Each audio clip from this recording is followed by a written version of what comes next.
Well, welcome everybody. This is our first information session focused on graduate school abroad and why you might want to consider it. I have received several requests over the course of the year about how to go about studying abroad or doing a graduate degree abroad. And the number of students who registered for the session is an indication of interest that exists out there. I'm excited here also to be with two colleagues, but also 5 Temple alumni who pursued and or already got their master's degree abroad or are in the process of getting their master's degree abroad. So you all will have the opportunity to ask them questions as well. But let me share my screen and we will get started.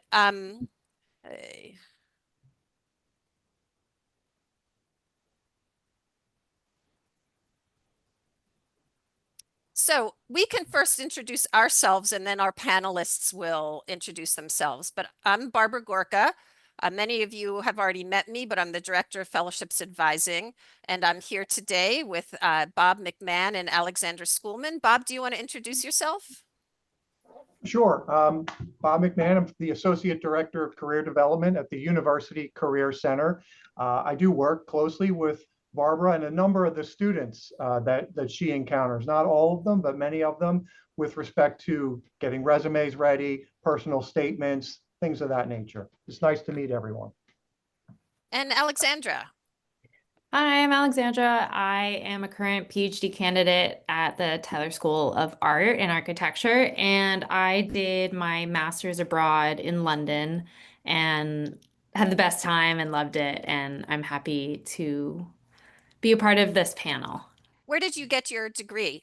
So Your master's degree? So I did a special accredited program through the University of Glasgow. It was a special art history focused program that was based in London, but accredited through the University of Glasgow. And I'm really grateful for that because the program doesn't exist anymore. Okay, so we'll be continuing our introductions with the next slide. The other things we're going to be going over, why consider going abroad for a graduate degree, and maybe also some things to think about when it might not be beneficial for you. We'll talk a little bit about how to research programs abroad, how to finance your studies, and so we want that to be a relatively short component of this session so that we can spend a lot of time learning about how Temple students went on to pursue graduate studies abroad, things that they learned that they can pass on to all of you. So our panelists, let's just go in the order on the screen, which is alphabetical order. So unmute yourself and then tell us a little bit about like what you did at Temple and then what you did when you were abroad. Crystal, do you want to start us off? Yeah, I had a feeling I was going to be first because of the alphabetical order. Um, Hi, everyone. My name is Crystal. I'm a Temple alum. I graduated 2019 with a BS in public health. And I recently, literally like 2 months ago, I came back from getting my master's in computing for digital media at the University of Sussex in Brighton, which is an hour and a half by train from London, if you don't know where it is. But yeah. And later on, she could talk a little bit about that transition from public health to digital media. So a cool story about, you know, how you could use a master's degree to transition for a career or academic transition. Samitha. Thanks, Dr. Gorka. Hi, everyone. My name is Samitha. I graduated in 2024, so a little bit over a year ago, at a Temple with a bachelor's in science in cellular and molecular neuroscience. And this past year, I just finished my master's in translational neuroscience in the UK at the University of Sheffield, which is about an hour away from Manchester and 2 hours north of London. Thanks. Aliana. Hi everyone, I'm Aliana. I graduated from Temple in 2021 with a BFA in photography, and I just started my master's degree in Jerusalem, Israel, and I will be learning nonprofit management and leadership here. Greg. Hi, everyone. My name is Greg Van Buskirk. I graduated from Temple back in 2019 with history and English. And I did my master's here in Limerick, Ireland at the University of Limerick studying literature. And I still live over here. And it's been just over 4 years now that I'm here in Ireland. And what university are you working at now? Yeah, so I currently work at Technological University of the Shannon, TUS for short. So I got to stick with TU, which makes me happy at least. No one knows what I'm talking about over there, but I know. And one of the reasons that I asked Greg to participate in this was he can be an example of somebody who earned their degree abroad and then stayed on abroad to continue to for their sort of their professional life. And Hope. Yeah, this is wild seeing I have the oldest graduation year. So I'm Hope. I graduated in 2017, kinesiology major. Kind of thought I was going to go to med school, do orthopedic surgery. Fell in love with the public health minor. Did some graduate level biostats classes as an undergrad. Loved it so much. I applied to do my MPhil in epidemiology at Cambridge over in the UK. Yep. And a fun fact that might not be meaningful to anyone else here, but I met Hope my first week or second week on the job at Temple. So it's really kind of cool to have Hope participate in our session today. Okay, so as I said, I'm going to give you some sort of overview of what to be thinking about when you're considering graduate school abroad. And the first is like, why consider it? You're all here, so you are all considering it, but maybe I can mention some things that perhaps you haven't thought about yet. Perhaps the obvious ones that this would be, you'd be gaining a new perspective, learning a new way of learning. And that might sound ridiculous, but we'll hear from our panelists later on if the classroom environment or how assignments were done were just different. So that opportunity to broaden your horizons, depending on where you go, maybe this is an opportunity to learn a language or improve your proficiency in one you've started. I think that what a lot of our candidates who go to grad school abroad find is that there are maybe a niche program that combines perhaps two of your interests. And you thought, there's no way I could go to a graduate degree and study both of these things. And then you find a program abroad where you can do that. And that is really amazing when you find that opportunity. Sometimes degrees, multidisciplinary or interdisciplinary master's degrees are common abroad and might not be here in the US. So pretty cool. In some countries, you might be able to complete a master's degree in 1 year. In the UK, this is very, very common. And that might be considered a benefit to you. Many universities abroad know that international students are a key market, and they have started to offer English language master's degrees more than PhDs or bachelor's degrees, but that master's level, many countries around the world are now offering English language master's degrees. So keep that in mind, that you don't have to limit yourself to English language countries. There are some countries where you might be able to work part-time while on a student visa. This is not anything where I could tell you in this country you can, in this one you can't. I know in the UK you can if you are on that 1-year student visa. But it could be a benefit where you're gaining some professional experience, or maybe just earning some money to help you fund your experience. As we see with some of our panelists, it might be a gateway to a career abroad. But it also, beyond that, it could be a gateway to a career back in the United States. You might be able to gain skills and connections that could actually be a benefit to your job search back home. Continued on this same vein, why consider grad school abroad? Your degree is likely to cost much less in the United States. The United States' higher education system is the most expensive in the world. And when we're talking, there could be significant differences in some countries. That's not, again, 100%, but in most cases, you could spend much less abroad on a master's degree than you would here. And as one source was saying, in 2 years ago, master's degrees in the US range from $44,000 to $71,000. I honestly think you could find them that cost less in the US and cost way more in the US for certain degrees. But you can see it's expensive here. On the other hand, just using Europe as an example, even if you're a non-EU citizen, you might be paying between like 3,000 euros and 20,000 euros.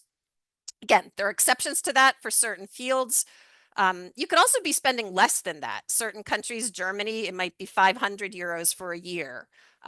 So many students are not aware of this difference between what it costs for a master's degree in the US and what it might cost abroad. If you add that fact that in some countries you could get a master's degree in 1 year, it could be really significant less than what you would do, what you'd pay here.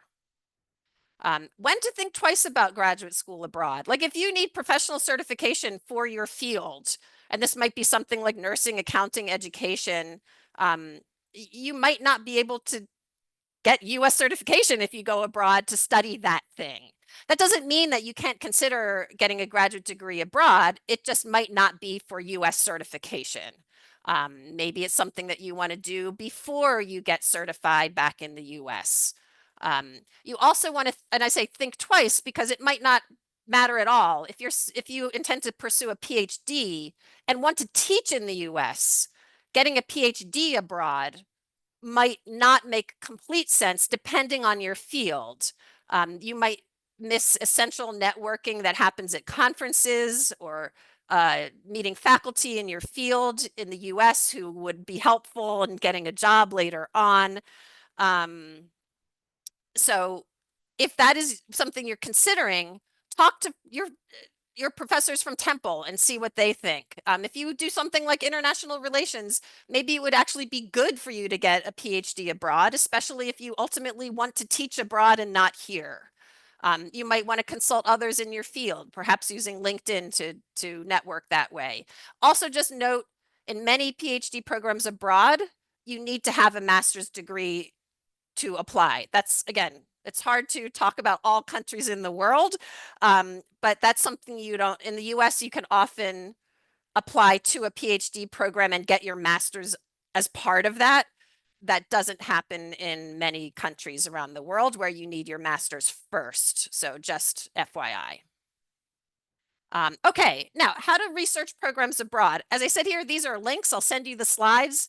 You don't need to re-listen to the recording. I'll send the slides without narration, so you can just go to some of these links, or you can Google them. If you search for Times Higher Ed World Uni Rankings, you will find that link. And that allows you to search by country, subject area, and more.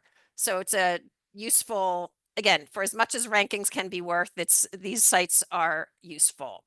I do want to stress, though, top ranked programs might not necessarily be the best fit for you. It would be like saying that in the United States, you can only go to Harvard, Princeton, and Yale and Stanford and MIT. Like there's so many other great universities in the United States. And you know, a great university could be super strong in one department or one field and not as much in another field. So you really want to use this as maybe I'm going to look at the rankings in my field and then just focus on the top 20. So it's a way to start when you don't know where else to start. Here are a couple of country-specific search tools. Most of these were developed by the governments of these countries or some version of that. You could say, like, Barbara, why don't you have every country of the world? Not all countries' governments have created websites like this. The ones who have are typically ones who are actively seeking international students to come to their countries to study. So let's say you want to go to Argentina and it's not here. It's quite possible that Argentina does not have a website for all their university programs, but then you could search, that last one is like searching for graduate programs in the world. Or you might just have to filter. You might, again, I can't guarantee that the result will be perfect, but you could use like ChatGPT to say, you know, could you tell me the best universities in Argentina for studying microbiology? Whether that is an entirely accurate list, whether it is or not, it might be a place to start. Okay, how to finance your studies. Before we get to this, are there any questions so far? And feel free, both Bob and Alexandra are monitoring chat. So if you have a question at any point, feel free to put it in there. And then when we get to the Q&A, the same thing. Okay, so how to finance your studies. First page is fellowships. The next page will be doing it without a fellowship. So we'll talk about both of those possible scenarios. I'd say the most common way for Temple students to fund a graduate degree abroad is through the Fulbright. One area of the Fulbright is what they call a graduate degree grant, where they give you funding typically for 1 year. Some countries will actually fund 2 years of a graduate degree. And that we would have perhaps, this year of our 34, 35 applicants, about 13 or 14 of them are pursuing graduate degree grants all over the UK, Finland, Norway, Sweden, Taiwan, I think South Korea, like a really wide variety of students pursuing graduate degree grants through the Fulbright. If you're interested in and you can do the UK through the Fulbright as well. Rhodes, Marshall, and Gates are all for the UK. They are highly competitive. It's not something that even the most amazing student could count on. I do have slides that talk a little bit more about what the Rhodes, Marshall, and Gates are looking for. So you can connect to that or check out those slides when we send you these slides. And then also you can meet with me. If you're interested in Germany, who has really actively sought international students, and they have many master's degrees in English, they offer a graduate study degree in Germany. Now, I should say the Fulbright, Rhodes, Marshall, and Gates deadlines have passed for 26-27, and the DAAD is about to. That is October 31st for the deadline. So think of this as sort of long-term planning if you want to go the fellowship route. Same thing, the McCall-McBain is a newish grant that funds a master's degree at McGill in Canada. That deadline has passed, so if you want to apply for that, think next year. Lafayette Fellowship, brand new. This is their first cycle, which often is a great time to apply because not as many students know about it. Their deadline is not yet passed. I think it's something like November 10th. Don't quote me on the exact date, but it's early November. So it would be if you want to do a master's funding in France. France also has many master's degrees in English. Ireland has they have scholarships for people pursuing bachelor's and master's degrees. And then they also have a more research focused one for those who want to pursue a PhD there. This is not a comprehensive, all-inclusive list of fellowships. That's why I encourage you to do your own country or university-specific scholarships. Many universities will offer small scholarships for international students. So you don't want to count out any of your options. So be sure to look at that as well. Now, we have panelists who are abroad who got their master's degrees without a fellowship. So it might be more realistic than paying for a master's degree in the United States. So a couple of things to keep in mind. Many master's degrees abroad are 1 year. That's automatic financial aid. You're paying for 1 year rather than 2. In many other countries around the world, higher education just simply does not cost as much as it does here. The most expensive countries tend to be the developed English-speaking countries like UK, Ireland, Australia, Canada, and they can be expensive, but still less expensive than a master's degree here. In some countries, like in Latin America, public universities are essentially free. The hard part is getting in. Private universities might not be free, well, are not free, but the public ones are close to it or free. Germany, still really low tuition costs, 500 euros. I was in Germany like some 20 or so years ago, maybe it was sometime in the past, where they had just implemented this tuition rate, and the German students protested out of like, how dare you charge us that much for education? New perspective. Consider cost of living. So if you want to be in London and you're going to be financing it yourself, you're looking at paying for the master's degree and paying for living in London. which could be as expensive or more expensive than New York City. So use sort of New York as if you're aware of how expensive that can be. So any of those big popular cities around, capital cities from around the world are likely to be the most expensive in those countries. Just by going outside to another city. I mean, think Philly versus New York City. So in the UK, you might think of Manchester versus London. Berlin, you could look at, Potsdam rather than Berlin, which, so the difference is only 45 minutes. So things like that.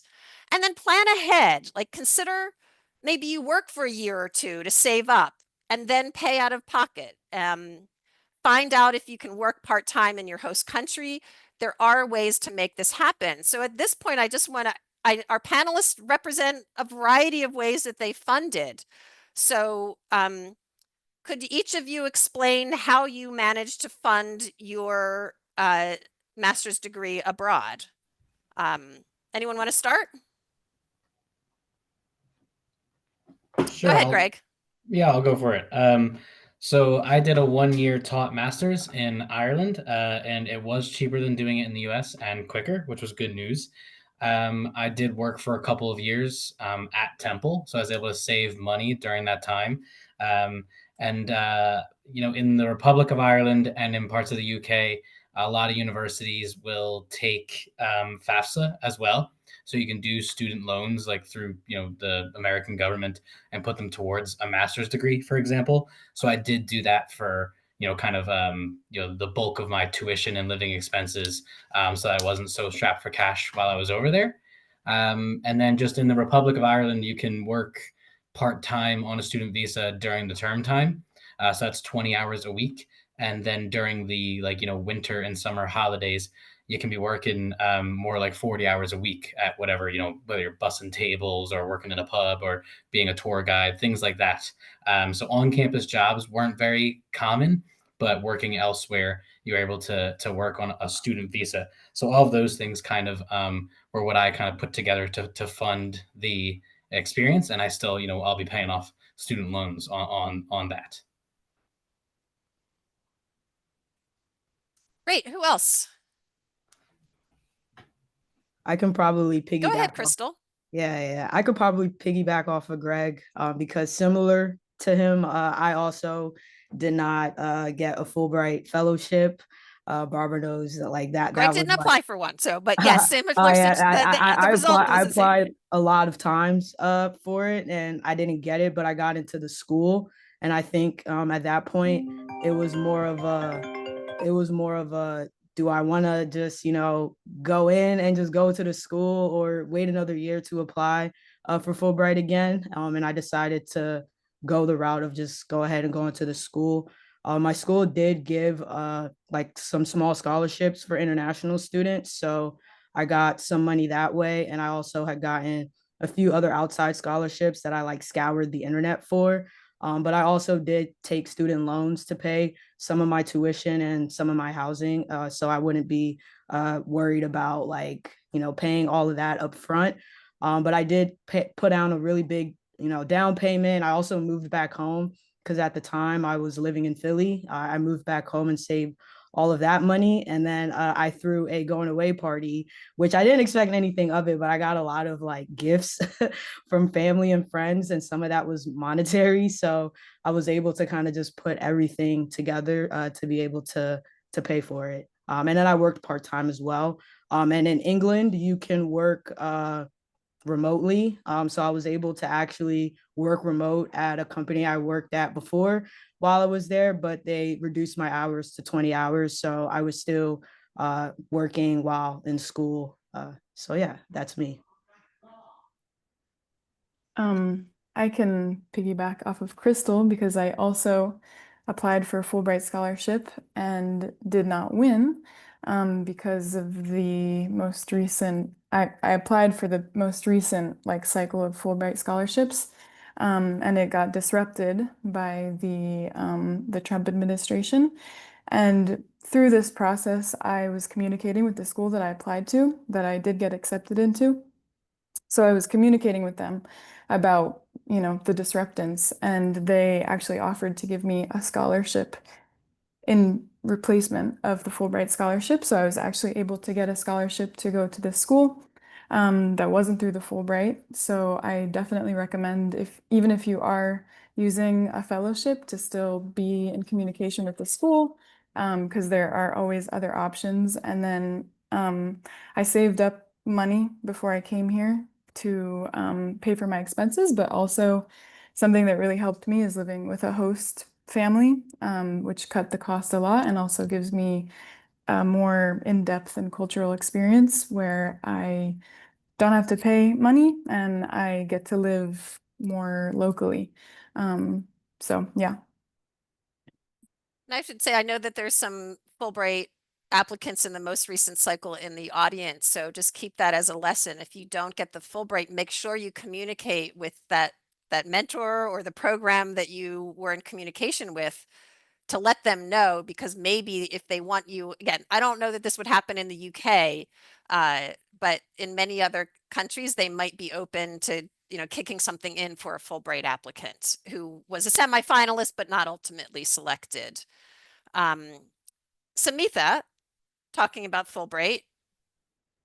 Yeah, so my program was funded by the Fulbright, which works a lot very well because in the UK, they cover tuition and give you costs for living.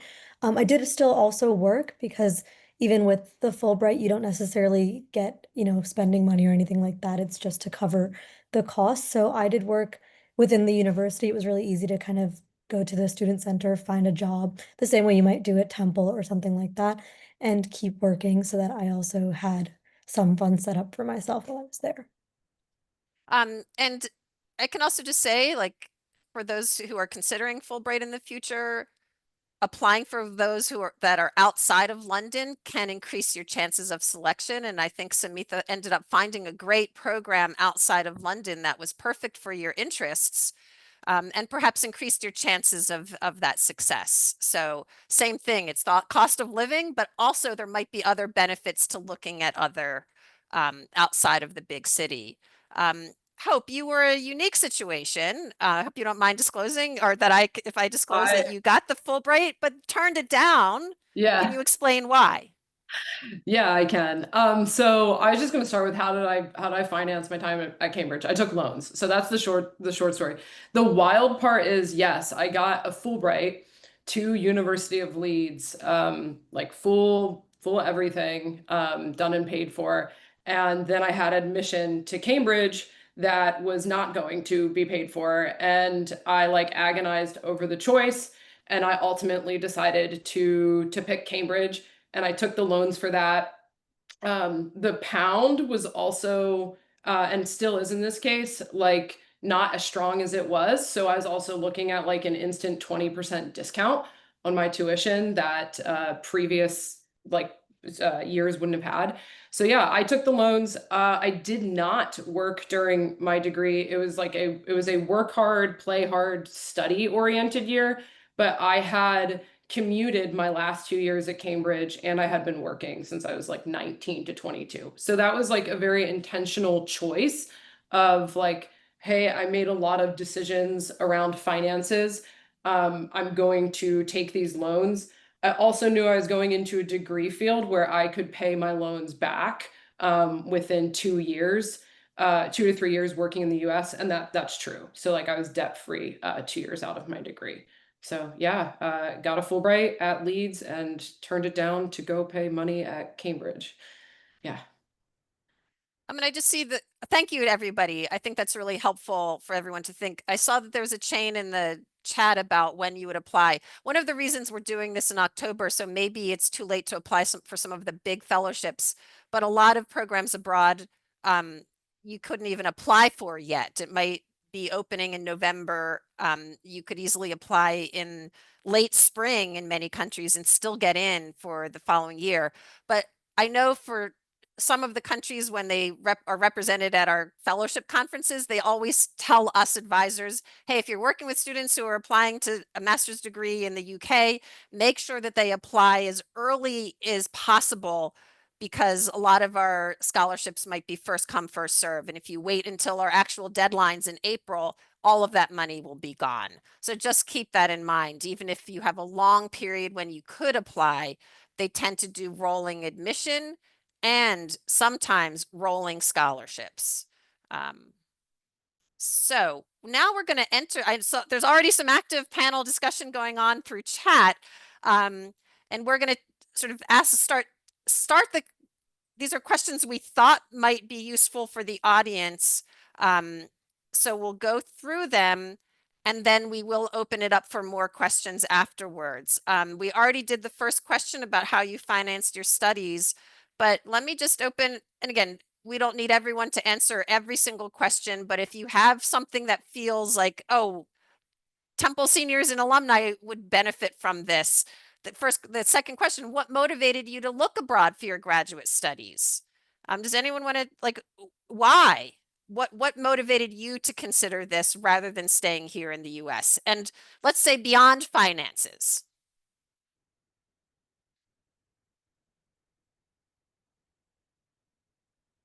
Anyone want to take that on? I can go. Go ahead, Crystal.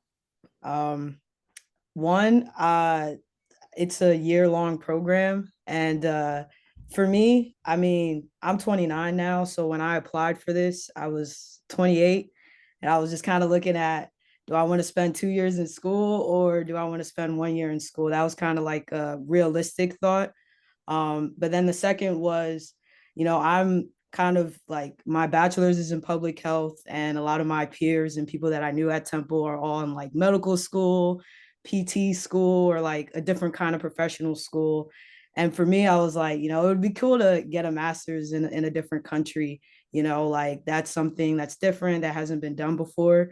But then the other end of it was that the specific program that I did, which is computing for digital media, they do have programs in the US, but they didn't have the program that I was looking for, where you didn't have to have a background in computer science. You didn't have to, it was purely on like, what is your own personal interest? Like, why do you want to get it? And it also allowed me to be able to explore like my own personal interests. So I got to submit like work I did outside of school, which was, I had worked in advertising 2 years prior. So I got to submit my portfolio.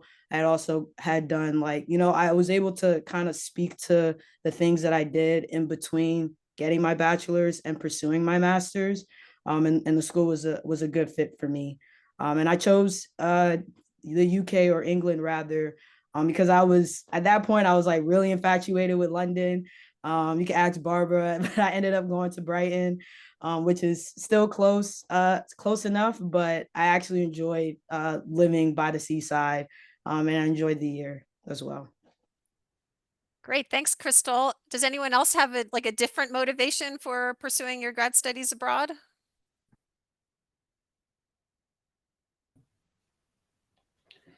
Sure, if you don't mind.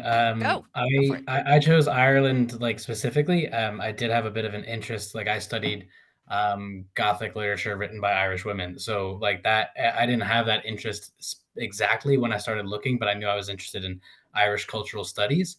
So that kind of, but the reason I wanted to go abroad was because I wanted to continue working in international education and things. So I felt I needed to walk the walk a bit. And I had lived in Philly my whole life, and then gone to Temple and then worked at Temple. And so it was a lot of the same. So I knew that there was more out there, kind of like Barbara was talking about broadening horizons. So someone that I was somebody who only knew Philly, and then I didn't know if I would fit in or really be able to live anywhere else because of how Philly is.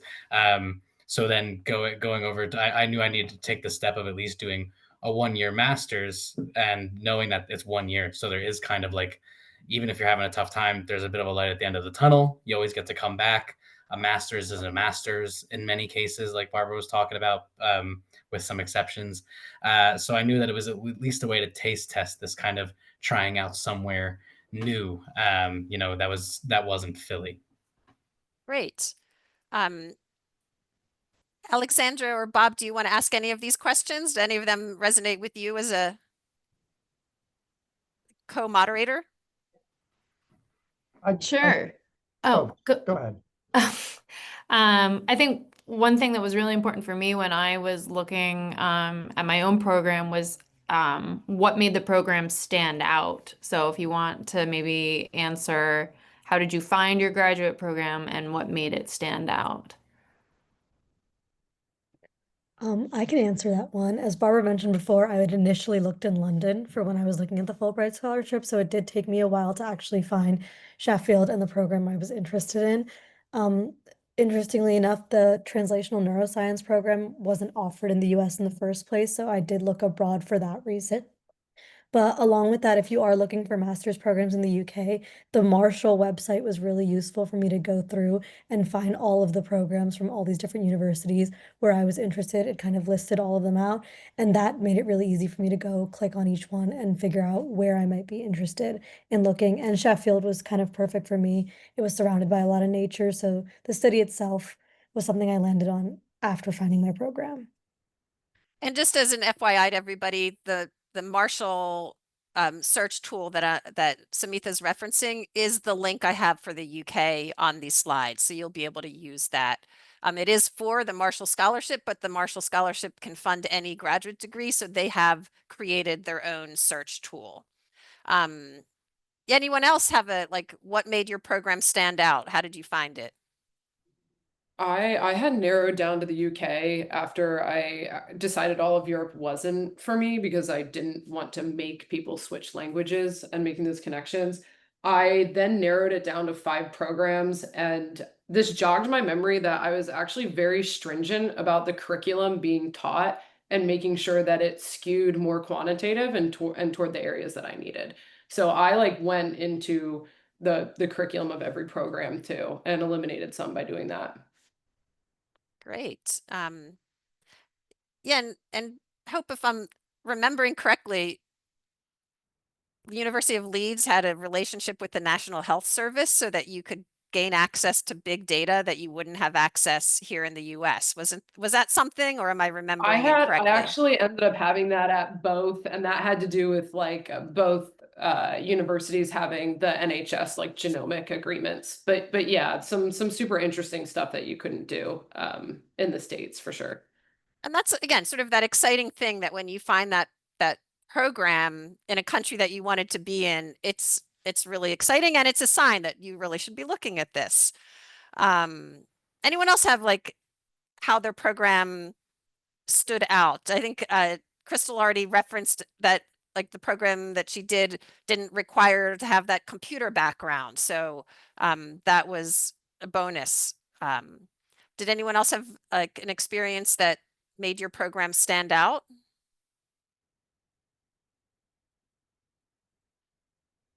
Okay, Bob, you want to pick a question?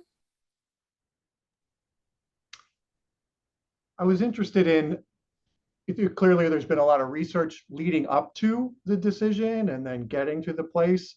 But before or during your studies, did you run into anything unexpected, obstacles, challenges that might still exist today that if you said, hey, if I could look back, I would tell the previous me to watch out for this?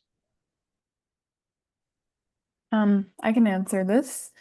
Like I said in my introduction, I originally applied through the Fulbright scholarship, and I did make it as a semifinalist, and everything was going very smoothly until some governmental disruptions, as I mentioned, happened, and this kind of threw everything out of balance for me, and I was really unsure of if I should even continue with getting a master's degree or studying abroad because it made things feel very complicated for me. And it didn't seem like there was an option. But like I mentioned, I continued to be in contact with the university that I applied for through the Fulbright scholarship about my situation because when you're applying, at least through the Fulbright, you have to be very involved with the university that you're applying to. So they're already familiar with my application and my what I was looking to study. And so I think that being in contact with them really helped clear a lot of the stress and anxiety of things getting thrown out of balance for me. So if I were to tell my past self something now that I know, it would just be to, yeah, be in constant communication, open communication with everybody. I spoke a lot with Barbara also about what I should do, what she thinks are the best options for me, and really utilizing all of the tools that are given to Temple students to get a master's degree program helped me a lot to make my decisions and kind of come to the place where I am now. And I'd say like part of the reason for this session was that, during the past year and continuing, there have been fellowships that are funded by the government where that funding has been in question. But students still were really interested in going abroad. And I thought like it's important to make it clear that you potentially can do this even without a fellowship. And we hope that the fellowships will continue. The Fulbright cycle did go through this current year, but I really want everyone to think like, and we have panelists here to show it, and many other alumni who I could have asked who maybe applied for a fellowship, didn't get it, and still went abroad. So not that perhaps it was an obstacle, but it ended up working out. I see there's lots of questions coming in on chat, but I am really the question about like how are your classes different? Like how is studying in your country or at your university different than what you experienced at Temple, or something you just didn't expect? And I know that a master's degree is not the same as a bachelor's degree, even in the US. Something would change when you went from one level to another.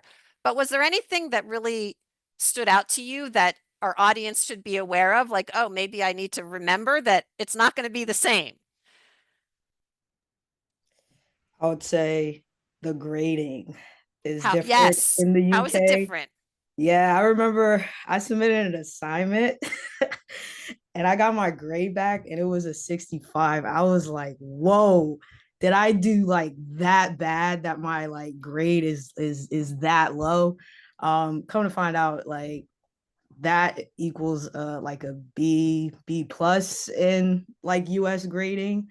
And then the other thing, well, for my school in particular, there isn't much that they grade on. Like you normally have like maybe 2 coursework projects and then a final. Some classes, it's just a final. So that is like, oh man, my grade is really banking on these 3 things, maybe one thing. So that was like pretty jarring because I think in the US, and like from my experience doing undergrad at Temple, you have like so many assignments, you have so many exams, pop quizzes, whatever, that you can like help boost your grade, or you're like not super duper worried about how it will all end up. But there it's like everything is very intentional. But I did like that. I did for my course, I didn't have as many tests or exams. It's all project based, like computing for digital science and digital media. So I'm learning like live video production, which is hands-on. Like an assignment is like put on a live show and you're in a group with like 8 other people. So that was very different, I would say. And then the last thing is that you do exams after the break. So we didn't have to submit our final projects until after winter break. And I was kind of weird because on winter break, you're like doing work still. But then they have like the testing period when you come back, and then there's a small break again, and then the spring semester starts. So you don't actually know if you pass any of your classes until you're in the second semester. But that was like pretty normal for everyone else. But that was my experience. Anyone else had like a different experience or can confirm like experience the same sort of I know that that's very typical of a lot of universities around the world, that in the US we're much more hands-on, and abroad it's here's your reading list, go do what you think is necessary. Samitha? I was going to confirm the experience and then just also talk about the fact that I felt I needed to be a lot more independent during the course. I assume maybe partially because it's also a master's, but a lot of my lectures were guest lecturers, so we didn't have a single professor the entire time through one class, which meant there's not really someone you're forming that same bond with that you might form in a class at Temple. So I think that was really difficult, and having to kind of know to maybe look to an advisor or something along those lines. They set you up with people, but it was a lot easier to maybe communicate with my classmates and work through solutions like that rather than maybe going to a professor for help. It was a lot more independent. Go ahead. Yeah, I, Aliana. I was gonna say that I just started, so I haven't gone through the actual process of completing my master's degree program. But because I just started, I'm in the like initial shock and surprise of what's different than studying in the States. And my program specifically, as I think most of them will be, is an international program. So in my class, I have students from all over the world, in every corner of the world that you can imagine. And this is much different than the experience that I had at Temple, which were mainly students from the United States. You know, every once in a while there would be an international student, but my classroom is only international students. So you get to really gain new perspectives about how other students were in their bachelor's degree programs, or what other countries' bureaucracies look like and sound like. And I think also when you think about going to a country, it is a lot different than actually being in that country. So you get to see the ins and the outs, and you see a lot about your country on social media or on a video, but actually being in that country is much different. And I think it depends on the country that you're going to, but I think that you just get a much clearer view when you are actually in the country, cultural ways. And yeah. Great. I know that there's lots of chat questions that come through chat, and there's, we could still I could continue asking questions, but I want to make sure that we have time to address the chat questions. Some of them it looks like have been answered, but I'm not reading them carefully. Alexandra and Bob, are there questions that are unanswered or that you think we should be presenting to the whole panel? There was, oh, sorry, Bob. We must be on the same wavelength. There was a question, I think you did touch on it a little bit, Barbara, the timeline. So if we wanted to start in 2026, when do we apply? Yeah, and it's really, I mean, every Not country in the Fulbright. world might have their own calendar. So you really need to think about, where do I want to be? Just keep in mind, for example, that if you want to go to the Southern Hemisphere, Australia, New Zealand, many Latin American countries, many African countries, your academic calendar starts in February or March. That's their first semester. So there isn't a blanket answer. I can say, if you're looking at a lot of European countries, deadlines might fall between, sometime in the spring semester. But you can look at it now and start exploring. But it's absolutely not too late for fall 26, if that's what you're looking for. So just start the research for that component and see what the deadlines are, and whenever possible, apply as early as possible. Can I add to that, Barbara? Yeah, If you don't mind? please. Oh, Greg, yeah. So what is the Ireland perspective on that? Yeah. So just for a bit of context, like I work in an international office currently at a university in Ireland. So I work with students coming from all over the world into Ireland. Um, and so just something that might affect, like, when are you able to apply and start at a given university? There's timelines based on the country, kind of like Barbara was talking about, but also you'd want to look at things like entry visas. Most countries around the world, you need to apply for a visa to be there at some point, but some countries you don't need an entry visa. So if you're an American passport holder, you can walk into a handful of countries, such as Ireland, just scot free. You're basically as if you're there on vacation. But then you apply for a visa to stay for the duration of your study. And Ireland's not the only country like that. And if you are a person who has multiple passports, or maybe there might be people on the call here who aren't U.S. citizens themselves, you would look at the countries that you're interested in. You can look at what are the visa entry requirements for someone with your passport or one of your passports, just because that's typically the biggest obstacle to going to another country. If you were to go to the UK as an American citizen, you have to apply for an entry visa, and it costs. It can be a little bit expensive. So it's another barrier that might keep you from starting a program. Now, Americans are almost never refused a visa to get into the UK, but it depends on the country you're going to. So I would just say, look at what is required from a government standpoint for a country that might kind of get in your way. And then be looking at the university's own application deadlines and things like that. It's kind of twofold. And then behind the scenes a little bit, you might even do some research online on what are people saying visa wait times are like currently. So certain countries around the world, their visa offices get very, very backed up. So certain countries kind of in, I'd say like, West Africa right now, we're having a lot of delays for students trying to get into Ireland. Their visas are a little bit slow depending on the country, not to paint with a broad brush or anything, but it's very much a case by case basis. So you'd want to look at some of those things, and some of that info is hard to find online, but by talking to people, going on like groups, perhaps online, even things like Reddit to see what people are sharing about, you can learn a lot that way.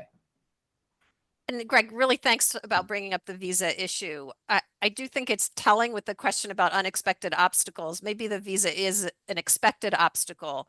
And I do just want to stress to everyone, if you look at visa instructions, even for the UK, where we speak the same language, I remember because I used to be similar to Greg, I used to be in study abroad offices. And there were times that I didn't understand what they were saying. We use words in different ways, and it's legalese.